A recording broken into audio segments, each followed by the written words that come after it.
Hare Krishna and welcome back. My name is Śaśi-śekhara, and this is the basics of the Bhagavada Gita video series.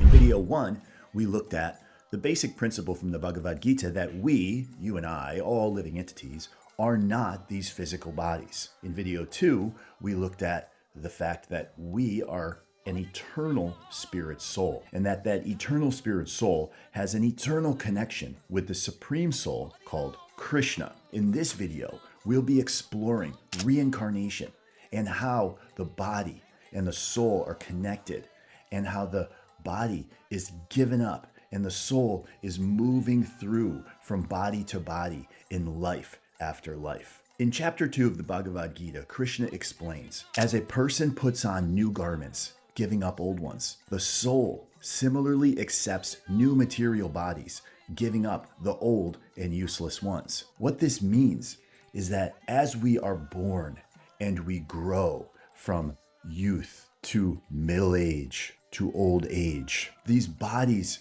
eventually get more broken down and worn out. And at some point, the body becomes useless. And at that time, the soul is moving from one body to another body. And that movement is happening on subtle plane. It's happening from a subtle perspective. We can't see it with our physical eyes, but we can see that there is a living force that is inhabiting bodies. And that living force within the body doesn't really change, but the body changes.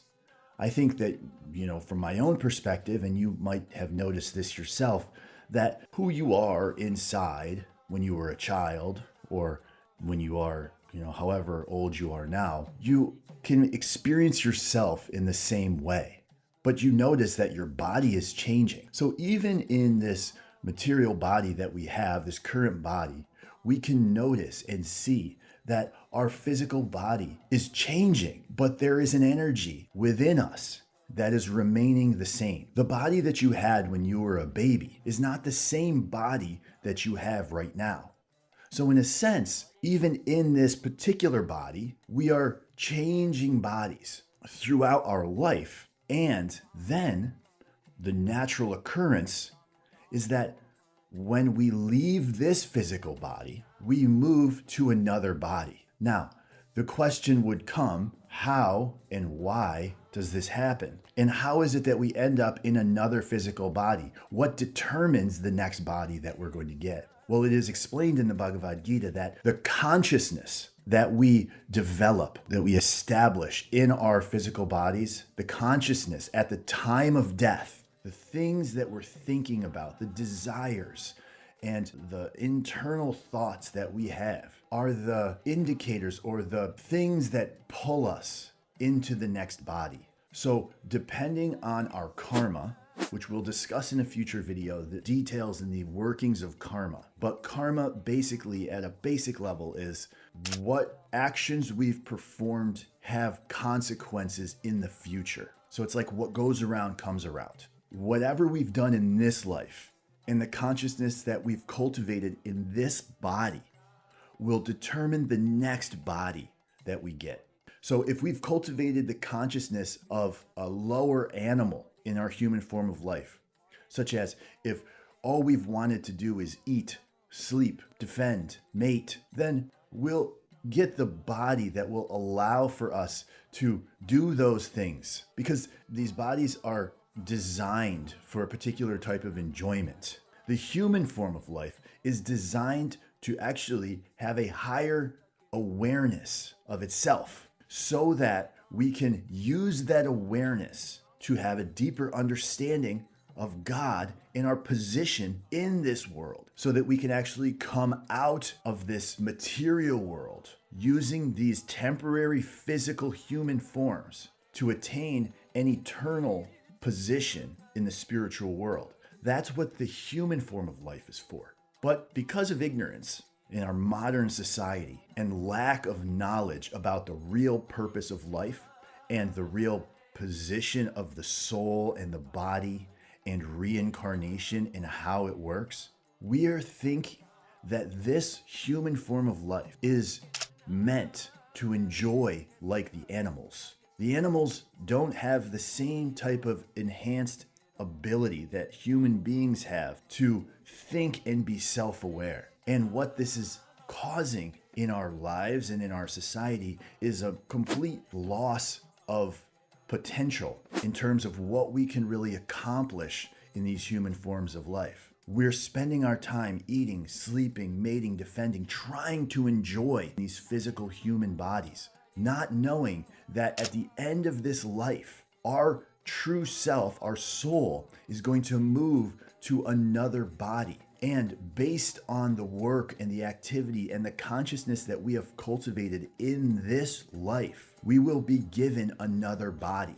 And that body could be lower, it could be a tree body, it could be an animal body, or it could be higher, a demigod body, or another human body, based on the level of consciousness and awareness and the desires that we have at the time of death. So the basic principles that we've covered so far in this video series are the fact that we are not these physical bodies. These physical bodies are temporary coverings over the true self, true identity. And then the video 2, we looked at the true self, the true identity is an eternal spirit soul. So we have the physical body and eternal spirit soul. And then now we're looking at reincarnation and how is that soul moving from one body to the next. And how that soul is moving from one body to the next is based on the consciousness that we have and the karma and the activities that we cultivate in this human form of life and in the lower forms of life, animals, trees, plants, birds, aquatics.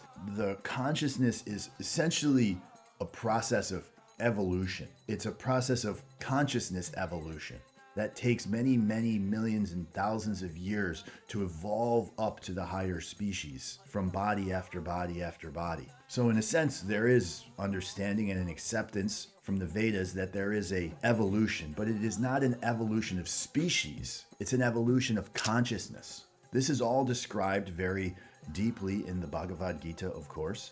Chapter 2 specifically, there's many verses that solidify the fact and the truth of reincarnation. So we can look at this and understand the basic principles that what we do in this human form of life, in this opportunity that we have, will determine what kind of body we get in the future. And that no matter what, we are not just living this one life. The idea of YOLO, you only live once, is completely not accepted and not true. We continue over and over and over again, body after body after body, until we come to a point of reaching the higher spiritual platform to escape what's called samsara, or the cycle of birth and death. So in the next video, what we'll look at is karma and how karma is impacting every decision and everything that we're experiencing in this world, in our lives. So thank you very much, and please read the Bhagavad Gita and take a look for yourself more deeply about who you are, what the ultimate purpose of life is, why you have to be born in this material world, why you have to grow old, why you have to suffer, and why ultimately you have to die over and over again and experience death in these physical bodies, and how you can escape this cycle so that you can find true peace, happiness, and bliss that is your natural birthright, that is your natural position as an eternal spirit soul. I'll see you in the next video, in Hare Krishna.